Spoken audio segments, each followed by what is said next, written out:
if this bull market is going to equal the leg in the previous leg, you're talking about $8,000 gold. That's 8 times 1,000. Now, I think that gold's going a lot higher than 8,000. But even if it only went to 8,000, that's a pretty big move considering we're still below 3,000. So you don't want to wait. You have to resign yourself to the fact that you're going to buy the high. And if you want to buy more gold, which, I would advise over time, you better get used to buying the high because that's what you're going to do. And the longer you wait to buy the higher the high that you're going to buy. On Wednesday, spot gold soared to an impressive $2,882.34 during American trading hours, continuing its tremendous rally to record highs. Seeing such strong demand for this precious metal is fantastic, as many investors seek safety amid growing concerns about U.S. President Donald Trump's tariffs. The weakening of the U.S. dollar is also playing a significant role, providing additional momentum for gold's rise. As stock markets rebound and investors absorb the latest economic data, gold stands out as a preferred hedge against uncertainty.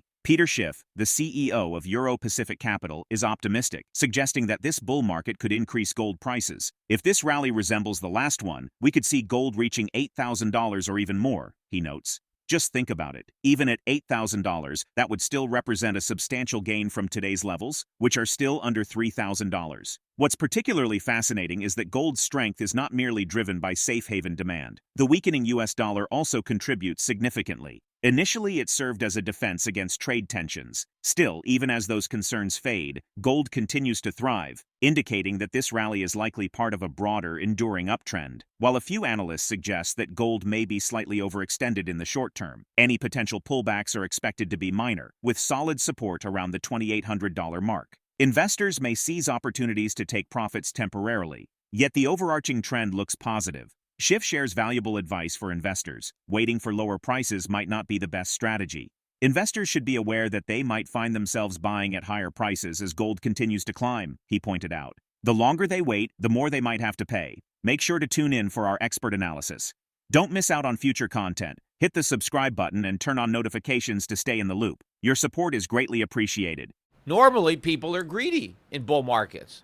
They're afraid of missing out on further gains. They throw caution to the wind. But right now, people are fearful. People are afraid to buy. And I've talked to the guys at Schiff Gold, and they've been telling me that for months and months and months, maybe for over a year, customers have been saying it's the top. Ever since gold really got to 2,000, remember, we're almost at 3,000. But ever since we've been at 2,000, people have been afraid to buy. They've been conditioned to think that it's going to sell off. And as it moves higher and higher, and I've done multiple, promotions, videos like this, all the way up, urging people to stop waiting for a pullback. There's not going to be any meaningful pullback. We got one, maybe 6 or 7%. That's probably the biggest one we're going to get. I doubt we're going to get another one that big for a while after Trump won, and there was a big rally in the dollar, and there was a sell-off in gold. It didn't even make a full correction of 10%. But the sentiment is so negative that gold stocks went into a full-fledged bear market.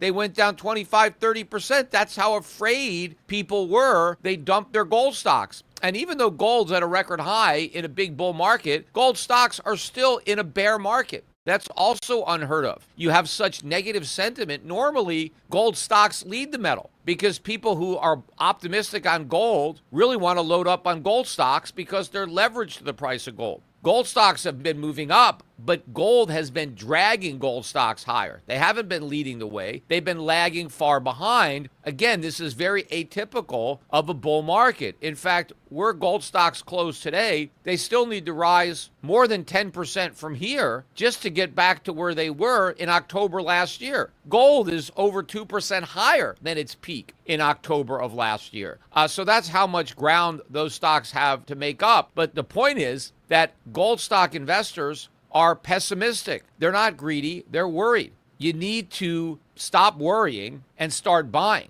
If you're not going to buy the top, you're not going to buy. Gold, in my opinion, is going to keep moving up. the dips are going to be short and shallow. And so there's no point in waiting for them. You're far more likely to buy higher than to buy lower. We're still early, really, in this phase of the bull market. The last big bull market that we had in gold was from 2001 to 2011. And gold went from a low of about 250 up to a high of 1900, about an 8-fold increase. Well, then we went into a big bear, and gold pulled back from 1900 to 1050 in 2015. We've been going up ever since. But if this bull market is going to equal the leg in the previous leg, you're talking about $8,000 gold. That's 8 times 1,000. Now, I think that gold's going a lot higher than 8,000, but even if it only went to 8,000, that's a pretty big move considering we're still below 3,000. So you don't want to wait. You have to resign yourself to the fact that you're going to buy the high. And if you want to buy more gold, which,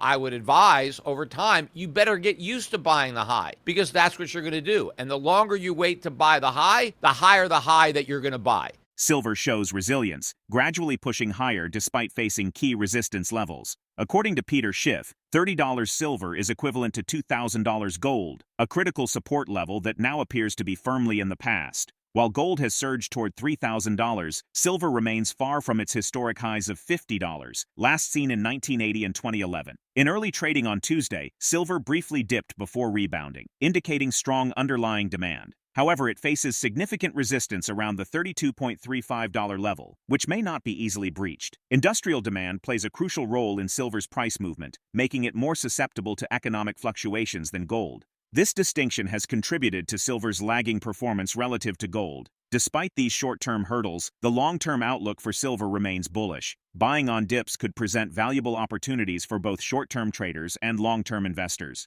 Technical indicators also suggest strong support at key levels, with the 50-day exponential moving average at around $30.65 and additional support near $31. Silver may eventually follow as gold continues its rally, making its current price levels an attractive entry point before the metal catches up to historical trends. Let's get back to the interview.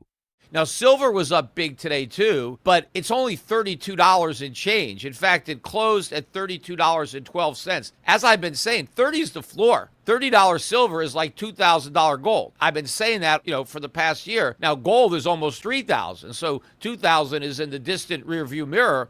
Soon, $30 for silver will look just as far back. So 32, you're getting in about as close to the bottom as you're going to get. And the reason that gold's making new record highs and silver isn't is because silver is the poor man's gold. The central banks aren't buying silver. It's too bulky. They can't store it. The big buyers, they don't want silver. They need gold. And because the little guy is selling, silver is still cheap. Silver hasn't even gotten back to $50, which was the high that it hit not only in 2011, but 1980. I mean, you're still below 1980 prices when it comes to silver. So if you don't like buying the high, buy silver because it's nowhere near the high. But pretty soon, silver is going to be at 50, and then it's going to be a lot higher than 50. So before that happens, buy it now. We still have, or we're reinstituting the special that we have on junk silver bags, which is U.S. half dollars, quarters, dimes that were minted, before 1965 when we still had honest coins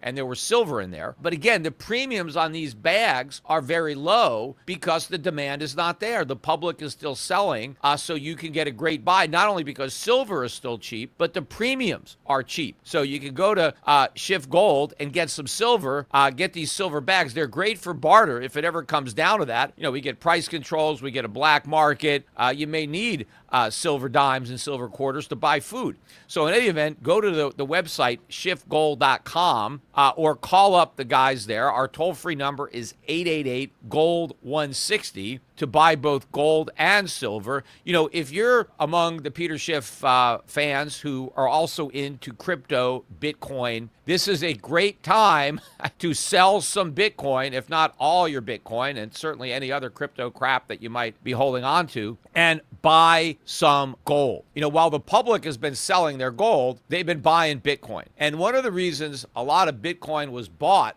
since Trump was elected was on the absurd proposition that the U.S. was going to establish a strategic Bitcoin reserve. right? First of all, there's nothing strategic about Bitcoin, but we don't need it in reserve because nobody needs it for anything anyway. It's not going to happen. But, Donald Trump, in order to get donations and votes, when he was at the Bitcoin conference, I think in Nashville, he mentioned the possibility of a strategic Bitcoin reserve, but he never promised to create one, and he never promised to buy any Bitcoin. At most, he promised to hold off on selling the Bitcoin that the U.S. government had already seized, which has been pretty much the policy because the U.S. has been holding on to a lot of Bitcoin over the last couple of years. But a lot of people have got excited about the strategic Bitcoin reserve. Isn't going to happen. Yes, there is a bill there. Senator Loomis introduced a bill months and months ago to create a strategic Bitcoin reserve. It doesn't have a single sponsor. It doesn't have any sponsors because it doesn't have any support because it's a crazy idea and it's not going to happen. Gold's relentless ascent and silver's steady resilience paint a compelling picture of the evolving precious metals landscape. The demand for these assets remains strong as global markets navigate shifting economic policies and fluctuating currency values. While gold continues to break new ground, silver's historical trends suggest it may have significant room to rise. With both metals at critical junctures, the question remains: will silver finally close the gap and reclaim its historic highs, or will gold's momentum continue to dominate investor sentiment? Share your perspective in the comments section. If the video resonates with you, join our community by subscribing to our channel and enabling notifications with the bell icon. Thank you for being a part of our community.